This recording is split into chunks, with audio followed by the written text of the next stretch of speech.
हे guys what's up. ये video है GATE preparation strategy पे और हम बात करते हैं स्पेसिफिकली गेट 2021 के लिए। इंस्टाग्राम पे एक बच्चे की प्रॉब्लम आई थी, किसी को समझ ही नहीं आ रहा था कि गेट प्रिपरेशन स्ट्रेटजी कैसे करते हैं। बहुत सारे वीडियोस देखने के बाद भी बहुत सारे लोगों ने यूट्यूब पर अनअकैडमी पे बहुत सारे टॉपर्स के प्रिपरेशन स्ट्रेटजी देखे हैं और किसी को भी लगता है कि बहुत सारी चीज़ें हैं जो उसमें से वो अप्लाई नहीं कर सकते डे टू डे लाइफ में। हर दिन वो स्ट्रेटजी अप्लाई नहीं कर सकते हैं। बहुत सारे लोग कंफ्यूज होते रहते हैं, इसलिए आपको ये वीडियो भी खोलने की ज़रूरत पड़ी थी। पर मैं आपको एक चीज़ की गारंटी देता हूँ, इस वीडियो के बाद आपको जो भी इन्फॉर्मेशन मिलेगी वो आप अपने लाइफ में अप्लाई कर सकोगे इस पूरे ड्यूरेशन में प्रिपरेशन के, और आपको एक क्लैरिटी मिलेगी कि आपको प्रिपरेशन में कैसे आगे बढ़ने चाहिए। क्योंकि मैंने बहुत सारे टॉपर्स के साथ डिस्कशन किया है, क्योंकि मैं बहुत टाइम हो गया मुझे इस गेम में अभी, तो मुझे पता है कि ये गेम कैसा खेलना है। तो आपको भी मैं बताऊंगा कि इस गेम को कैसा खेला जाता है, इसके रूल्स क्या होते हैं, हमें कैसे आगे आगे जाना होता है, ताकि हम फाइनल स्टेज पे जाके भी जीत सकें, इस एग्ज़ाम से कुछ आउटपुट निकाल सकें। तो वीडियो में प्रिपरेशन स्ट्रैटेजी डिस्कस हो रही है। रिवीजन स्ट्रैटेजी मैं इस वीडियो में नहीं डिस्कस करूंगा। रिवीजन स्ट्रैटेजी के लिए कोई अलग वीडियो आएगा, तो उस वीडियो के लिए आपको थोड़ा रुकना पड़ेगा। प्रिपरेशन मैं 2 फेजेस में डिवाइड कर रहा हूँ, फेज़ 1 और फेज़ 2। फेज़ 1 में मैं ऐसे सब्जेक्ट चूज़ करूँगा जो मेरे सब्जेक्ट के फंडामेंटल सब्जेक्ट्स हो गए मेरे ब्रांच में, और फेज़ 2 में मैं ऐसे सब्जेक्ट्स चूज़ करूँगा जो मेरे एडवांस सब्जेक्ट हो गए, जो मेरे फेज़ 1 पे डिपेंडेंट हो गए। यह वैसा मैं क्यों कह रहा हूँ, किस बेसिस पे कह रहा हूँ, क्योंकि कोई भी ब्रांच इंजीनियरिंग की, कोई भी ब्रांच होती है इंजीनियरिंग की, उसमें 8 सब्जेक्ट्स होते हैं, एप्टीट्यूड और मैथमेटिक्स अगर मैं हटाऊँ तो, और हर सब्जेक्ट किसी ना किसी से रिलेटेड होता है। 4 सब्जेक्ट्स मैं आपको ऐसे ही दिखा सकता हूँ आपस में रिलेटेड। आप हो सकते हो मैकेनिकल के हो, कंप्यूटर साइंस के हो, इलेक्ट्रॉनिक्स के हो, इलेक्ट्रिकल के हो, कोई भी ब्रांच से हो सकते हो, पर हर ब्रांच पे एक सब्जेक्ट पे कोई ना कोई एक सब्जेक्ट डिपेंडेंट होता ही है। इस तरीके से आपकी इंजीनियरिंग बनाई गई थी कि वो सारे सब्जेक्ट्स मिलकर आपको एक इलेक्ट्रॉनिक इंजीनियर बनाएंगे, या फिर वो सारे सब्जेक्ट मिलकर आपको एक मैकेनिकल इंजीनियर बनाएंगे। इसलिए मैं कह रहा हूँ कि सारे सब्जेक्ट्स आपस में रिलेटेड है, और स्पेसिफिकली एक सब्जेक्ट पे तो एक सब्जेक्ट डिपेंडेंट होता ही है। इसलिए मैं फेज़ 1 में सब्जेक्ट एक चूज़ कर रहा हूँ, फेज़ 2 में कोई दूसरे सब्जेक्ट चूज़ करूँगा। तो इलेक्ट्रॉनिक्स ब्रांच का एग्जांपल लेके समझाता हूँ ताकि आपको भी कुछ आइडिया मिल सके। फेज़ 1 में मैं चूज़ करूँगा नेटवर्क थियरी, जो मुझे फेज़ 2 में किस में मदद करेगा, एनालॉग इलेक्ट्रॉनिक्स में मदद करेगा। फेज़ 1 में मैं और एक सब्जेक्ट चूज़ कर सकता हूँ सिग्नल्स एंड सिस्टम, वो मुझे कहाँ पे फेज़ 2 में हेल्प करेगा, कम्युनिकेशन सिस्टम में हेल्प करेगा फेज़ 2 में। और एक मैं सब्जेक्ट कौन सा चूज़ कर सकता हूँ, मैथमेटिक्स चूज़ कर सकता हूँ फेज़ 1 में, वो मुझे कहाँ पे हेल्प करेगा, फेज़ 2 में इलेक्ट्रोमैग्नेटिक थियरी में यूज़ करेगा। ठीक है, तो इस तरीके से अपनी प्रिपरेशन फेज़ 1 में कुछ सब्जेक्ट्स, फेज़ 2 में कुछ सब्जेक्ट्स, ऐसे मैं डिवाइड करूँगा। वो आपको पता होगा कि आपके कौन से सब्जेक्ट्स हैं जो फेज़ 1 के क्लस्टर में आ सकते हैं, और ऐसे कौन से एडवांस सब्जेक्ट हैं जो फेज़ 1 पे डिपेंडेंट होंगे। ये करने का आपको एडवांटेज क्या मिलेगा वो सबसे पहले क्लियर करते हैं। क्या ऐसे ही मैं कुछ भी बता रहा हूँ?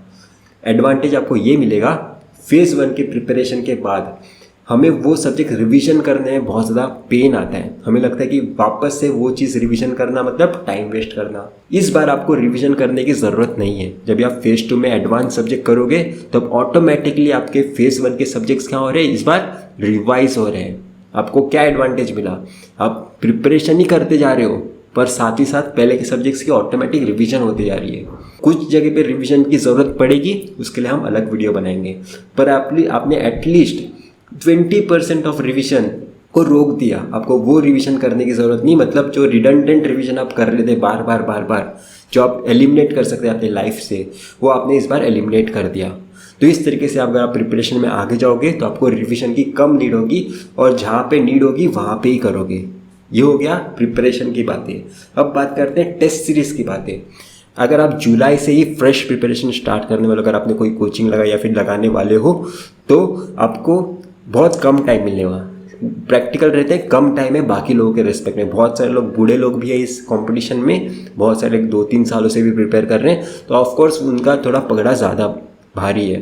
पर ये एग्ज़ाम ग्रेजुएशन की एग्ज़ाम नहीं है। यहाँ पे आपको कोई असाइनमेंट जो सबमिट करेगा उससे ही फाइनल में ज़्यादा परसेंटेज आएगा, ऐसा नहीं है। गेट एग्ज़ाम में जो मार्क्स लाएगा वही आपके रिफ्लेक्ट होने वाले गेट स्कोर कार्ड में। तो आपको टेस्ट सीरीज पे ध्यान नहीं देना है, आपका ध्यान होना चाहिए पूरा का पूरा कि आपको दिसंबर से पहले आपका पूरा का पूरा सिलेबस कंप्लीट करना है। और जनवरी और दिसंबर के एंडिंग से, मैं अगर मैं कहूँ स्पेसिफिकली दिसंबर के एंडिंग से आपकी स्टार्ट हो जानी चाहिए टेस्ट सीरीज देना। और इस बार आप टेस्ट कौन से दोगे? सिर्फ 15 मॉक टेस्ट। मॉक टेस्ट क्या होते हैं? गेट सिलेबस पूरा का पूरा जैसा गेट का पेपर आता है वैसा 15 मॉक टेस्ट देना, आपका काम हो जाएगा। टेस्ट सीरीज देख ही आपका रैंक कर सकते हैं, आपको कोई नहीं बोल सकता, ठीक है। बहुत सारे लोगों ने जुलाई के बाद भी जिन्होंने लाया है 27 रैंक भी लाया है, इसलिए मैं कह रहा हूँ आ सकता है। इस साल ही 71 रैंक आया था एक बच्चे का, जिसका इंस्टाग्राम पे मैंने एक इंटरव्यू भी लिया था उस बच्चे का ही। 71 रैंक इलेक्ट्रॉनिक्स में जुलाई से प्रिपरेशन स्टार्ट करके एक ही साल में। उसने 2 साल का कोर्स बाय किया था पर उसका उसी में निकल गया, 71 रैंक आ गया। देखो मतलब नीड क्या है इस एग्ज़ाम की? नीड है कॉन्सेप्चुअल, आप कितने ज़्यादा स्ट्रांग हो, आपने कितने ज़्यादा कॉन्सेप्चुअली प्रिपेयर हो और कितना आपने उस एग्ज़ाम के लिए प्रिपरेशन की हो। तो एग्ज़ाम के लिए प्रिपरेशन कौन सी टेस्ट देने वाली है? Mock test. सब्जेक्ट टेस्ट का क्या बेनिफिट है? सब्जेक्ट टेस्ट का कुछ एडिशनल बेनिफिट है जो आपको कॉन्फिडेंस देगा, जो आपको अगर कोई कॉन्सेप्ट अगर आपका रह गया होगा तो वो आपको बूस्ट कर आप समझ के ले सकते हो। इस तरीके से आप सब्जेक्ट टेस्ट को यूज़ करते हैं हम किसी भी टेस्ट सीरीज में। तो ये सारी चीज़ें आप एलिमिनेट कर दोगे अपने लाइफ से तो भी चल जाएगा, सिर्फ मॉक टेस्ट पे अपना ध्यान देना और आपका भी रैंक आ सकता है। अब बात करते हैं जो इस कंपटीशन में बहुत ज़्यादा जुने हैं और वापस से अपना अटेम्प्ट दे रहे हैं। आपको टेस्ट सीरीज़ देने हैं।